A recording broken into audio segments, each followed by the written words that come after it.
Hello, hey there. You're here with Chris Wheatley from Hot Tub Universe, and today we're going to have a chat about insulation. Now, this is probably the most misrepresented area of a hot tub purchase out there, and there is just so much nonsense about this, it almost would drive you around the bend. Folks, there's no magic bullets here. There's two components to the whole insulation thing, and there's really only two things you need to consider. The first is how much insulation is actually in there, because the truth is we can talk about retaining motor heat and all kinds of other things, but the truth is the amount of insulation or the amount of foam that we've got in that system is going to dramatically affect heat loss. It's not rocket science. It's like a house. It's like anything else. If I've got 2 or 3 inches of insulation, I'm going to have a certain amount of heat loss. If I've got double that amount, I'm going to have less. So let's look at how guys are doing this and why they're doing this, and let's look at what's really going to be the most effective system for your hot tub. First of all, let's go to some old school stuff. So back in the day, what we used to do is we used to just use a thin coating of insulation around the inside of the skirt. And the reason for that, there were a couple really. One, it wasn't that expensive and we weren't concerned that much about the insulation value.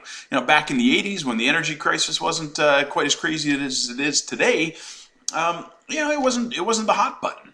Now it is the hot button, but there's still a lot of guys doing this perimeter system. Now the other reason we used to do perimeter insulation was the older foams, especially the polyurethane-based foams, we had a big problem with this stuff hardening up over time. And what was happening is when you sprayed a foam, it would oxidize. And as it oxidized, it would start to turn hard. And it would get to the point where you couldn't even get the stuff out. So if you had a leak or you needed access to part of the hot tub, oh my God, it was a nightmare. You had to go out with a hammer and a chisel and break these chunks of foam out. And it really was bad. It was really difficult to A, find what was wrong, and B, to access it when you did find what was wrong. Now all that's changed, but it hasn't changed the fact that a lot of guys are still insulating their tubs with perimeter systems. So what a perimeter system is, it's basically a coating of insulation around the inside edge of the skirt and no insulation on the shell of the tub itself. And believe me, it can range from the craziest end, a little bit of bubble pack with a mylar coating on it, to attic insulation stuffed in a bag and wrapped around the shell or wrapped around the inside of the skirt. Or to 3 or 4 inches of expanded foam that are blown along, again, the inside of the skirting area. All of these things have a couple of big problems. The first is we just aren't retaining that much heat. The other problem is they talk about trapping the heat from the motors inside this cavity, and while we are doing that, what we're really causing is we're causing these motors to run too hot. These electric motors really need a good fresh air supply to cool them down. And without that, those motors, A, are not running efficiently, and B, they're not going to last very long because running an electric motor at too high of a temperature is simply damaging it. It's going to burn the bearings out more quickly. It's just going to cause a number of problems down the road. The other thing is, this whole theory of not filling up the cavity is kind of not valid anymore because there's some fantastic products, particularly a Canadian isonine foam insulation system.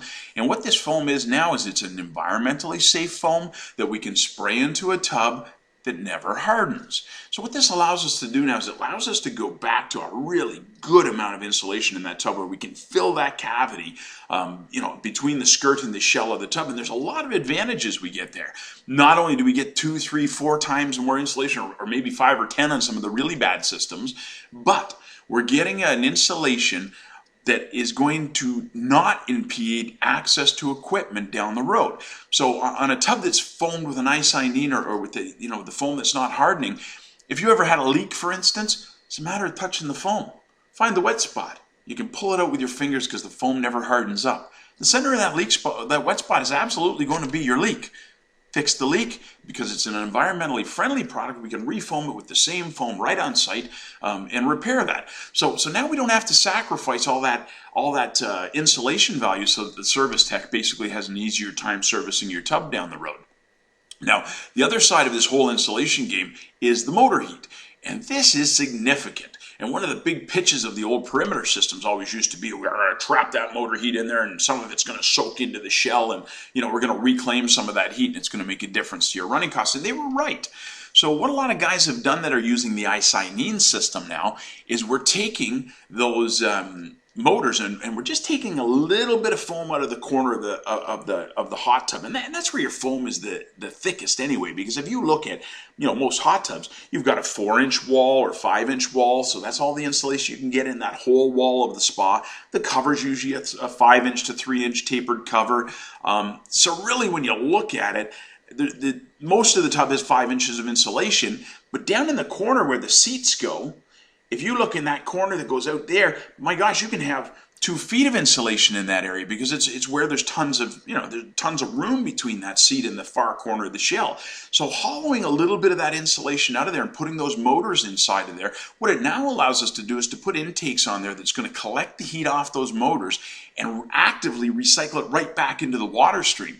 So now we've got a system where we're going to use a lot more insulation, so there's no arguing. We're going to have better heat retention.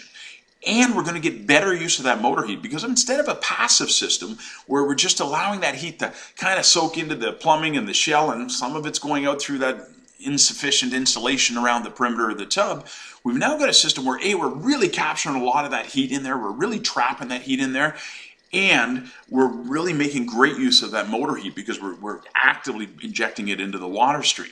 The other thing you'll find is tubs that are full foamed don't tend to leak as much. Now, first of all, they should be glued and clamped, the joints on the jets, but you know what? Hardly anybody does. Some of your real big players will do that, but most guys are just dip gluants. They dip the pipe in glue, they stick it on the jet.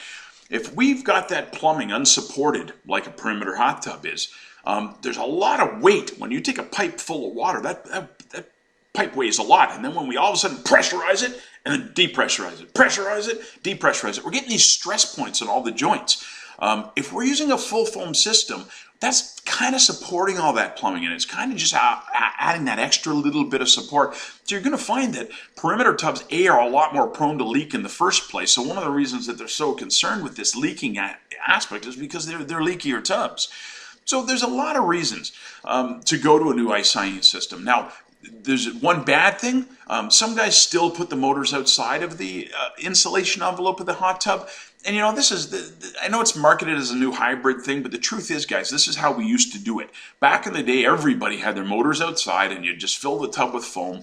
And the reason really was it was easy to access the motor. And again, we weren't really concerned with the energy usage.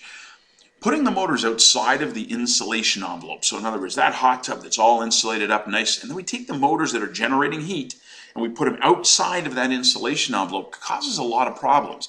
The first is we can't reclaim that motor heat. Well, that's huge, because if we've got a good active heat reclaiming system on an electric motor, we can disconnect the heater, literally take the wires off the heater terminal.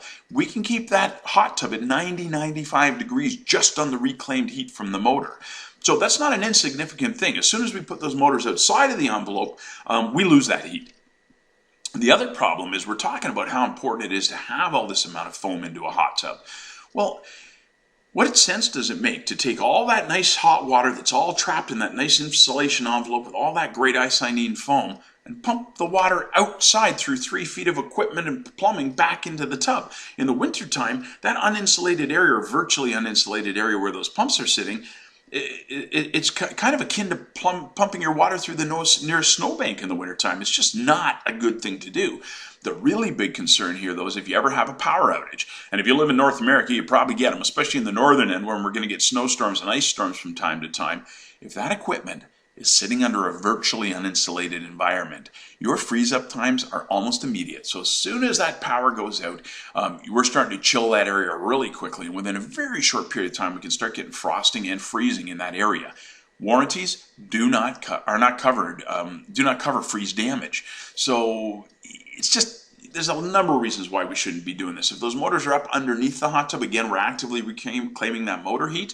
We're also protecting them from freeze, because if we do have a power outage, those motors and equipment are all sitting under the world's biggest hot water bottle. They're sitting under that hot tub. So instead of hours or maybe a day before we're starting to get issues going, we're talking about weeks in most cases before we even have to worry about it.